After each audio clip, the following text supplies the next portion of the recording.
Egypt is preparing to launch an airstrike on Ethiopia's new dam. But before we rush to react, let us pause and ask ourselves, how did Africa reach this point, where two brother nations are ready to fight over water, the same water that unites us?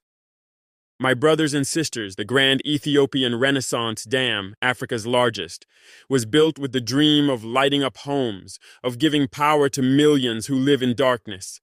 And yes, it is a symbol of African pride and independence. Ethiopia said, "We will use our own river, our own hands, our own energy." That is something every African can respect. But at the same time, we must not forget the reality downstream. Egypt lives by the Nile. 97% of its water comes from that same river. To Egypt, the Nile is not just a source of water, it is the bloodline of their people. If that flow changes, if that river weakens, millions will suffer. And now, after Ethiopia began releasing water from the dam, floods have already damaged homes and farmlands in parts of Egypt and Sudan. Families who when water becomes a weapon, even unintentionally, peace becomes fragile. So today, Egypt's military has declared that it is ready to defend its share of the Nile, ready to protect its future. But let us ask ourselves, what future do we protect if Africa goes to war with itself? Who benefits when Africans fight Africans over a river that God placed on this land for all of us?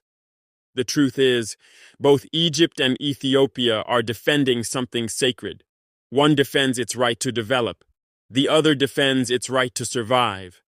And it is time for leadership, not weapons, to speak. Africa must not become a battlefield again.